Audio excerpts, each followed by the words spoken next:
Welcome to Digest, your shortcut to books and ideas. Today, we are delving into How to Be Enough, Self-Acceptance for Self-Critics and Perfectionists by Ellen Hendriksen. Ellen presents 7 powerful lessons that challenge conventional wisdom and encourage us to embrace our imperfections. Now, let's dive in. Number 1, self-criticism to kindness. We all have an inner critic, that voice inside our head that's constantly judging and criticizing us. Ellen believes that most people have a perfectionist inner critic that drives them to achieve success. But this can lead to problems because this inner critic is very hard to please. No matter how much we do, it never seems to be enough. It demands more and more from us, and that's when things go wrong. Our productivity drops because we're too afraid of failure or burnout, because we've been pushing ourselves too hard. Ellen suggests trying to turn our inner critic into a friend instead of an enemy. When we treat it like a friend, we listen to it, but we don't have to follow its advice right away. We can take some time to think it over and decide if it's really right. That way, we won't be so hard on ourselves, and we'll be able to solve our problems more easily. For example, if you make a mistake at work, your inner critic might tell you that you're a loser and that you'll never be successful. But if you have a friend, they'd probably say something like, "Hey, everyone makes mistakes. It's not the end of the world. Let's figure out how to fix it." And then you can apply the same idea to yourself. You can acknowledge your mistakes without blaming yourself. You can't rewind time, but you can choose how you respond to setbacks. So next time you face a setback, pause and consider, what would my best friend say in this situation? And then try to answer in a kind and supportive way. Because when you start treating yourself with kindness and compassion, you'll become less critical and more forgiving towards yourself. And that will make you happier and healthier overall. Number 2, rigid control to authenticity. Do you ever feel like you're always trying to be perfect? Maybe you worry about what other people think of you, or you feel like you have to be in control all the time. If so, you may be dealing with the effects of rigid control. According to Ellen, people who struggle with rigid control believe that if they could only control everything around them, then they would be happy and successful. But that's not quite true. When we try to control everything, we set ourselves up for disappointment and frustration because things don't always go the way we want them to. Instead of being authentic, which means accepting the uncertainty and unpredictability of life, we get overwhelmed and burned out. Ellen suggests embracing authenticity as a way to deal with rigid control. Authenticity means accepting that life is unpredictable and that we can't control everything. It also means being honest and true to ourselves, even when it's scary or uncomfortable. For example, if you're worried about saying the wrong thing in a job interview, you might try to control the situation by pretending to be someone else.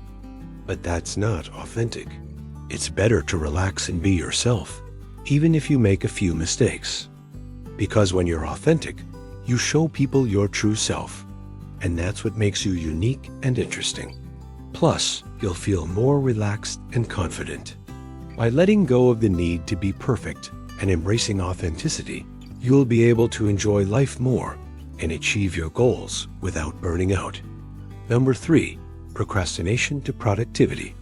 Are you always putting things off until the last minute? Maybe you hate cleaning the house, so you put it off until your friends come over and you have to rush to finish it. Or maybe you're afraid of failing at a big project, so you keep delaying it. Whatever it is, procrastination can cause stress and anxiety, and it can make simple tasks seem overwhelming. Ellen suggests that we can overcome procrastination by setting small achievable goals and practicing self-forgiveness. Instead of thinking, "I need to clean the house," break it down into smaller tasks, like "I need to vacuum the living room today." Then focus on finishing one task before moving on to the next. That way, you won't feel so overwhelmed. And if you accidentally skip a day or two, don't beat yourself up. Just pick up where you left off and keep going. By setting small goals and being kind to yourself, you'll feel more motivated and productive. And eventually, you won't even realize you're working. Number 4. Comparison to contentment. Are you always comparing yourself to other people? Maybe you look at their Instagram photos and feel bad about your own life, or you compare your grades to your classmates and feel like you're not smart enough. Whatever it is, constantly comparing yourself to others can make you unhappy and stressed. Ellen suggests that we can stop comparing ourselves to others by focusing on our own values and progress.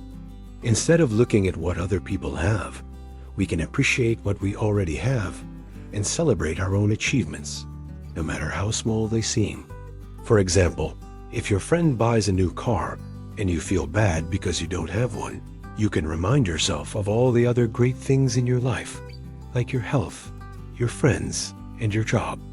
You can also practice gratitude by writing down 3 things you're grateful for each day. By focusing on what you have and appreciating it, you'll be less likely to compare yourself to others and more likely to feel satisfied with your own life. Number 5. Mistakes as failures to mistakes as learning opportunities. Have you ever made a mistake and felt terrible about it? Maybe you spilled coffee on your boss and got in trouble, or forgot to study for a test and got a bad grade. Whatever it is, seeing mistakes as a bad thing can make you anxious and afraid to try new things. Ellen suggests that we can stop seeing mistakes as a bad thing by remembering that everyone makes mistakes, and they're a natural part of learning and growing. Instead of focusing on the negative, we can try to find the positive in every situation and use it to improve ourselves.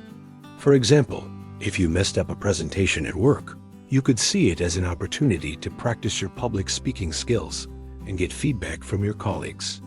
By focusing on the positive and using mistakes as learning opportunities, you'll be less anxious and more resilient. Number 6. Emotional perfectionism to emotional flexibility. Do you feel like you have to be happy all the time? Maybe you think that if you're not smiling and laughing, then something's wrong with you. But that's not true. It's normal to feel sad, angry, or frustrated sometimes. In fact, these emotions are important because they teach us how to be human. Ellen suggests that we can stop expecting constant happiness by embracing emotional flexibility, which means allowing ourselves to experience any emotion without judgment or shame. Instead of trying to be happy all the time, we can try to understand and accept our emotions, even the negative ones. For example, if you feel sad after a breakup, instead of trying to cheer yourself up immediately, allow yourself to grieve and heal. By being flexible with your emotions, it will be easier to handle them and move forward. Number 7. Impressing others to being real. Do you feel the constant need to please everyone? Maybe you pretend to like a movie just because your friend recommended it, or you wear clothes you don't like just because they're in style. Whatever it is, trying to impress people can make you feel like you're not good enough. Ellen suggests that we can stop trying to impress people by being real and authentic. Instead of trying to be someone else, we can show people who we really are, even if it's scary or uncomfortable. For example, if you want to hang out with a group of friends, you can invite them to do something you like, even if it's not the most popular activity. By being yourself, you'll attract people who like you for who you are, and you won't have to worry about impressing anyone. And there you have it, a brief overview of how to be enough. Remember, you don't need to be perfect to be enough. By practicing self-compassion, authenticity, emotional flexibility, and other healthy habits, you can enhance your mental health and overall well-being. We hope you learned something new today. Don't forget to like and subscribe for more content. Thank you for watching. Until next time.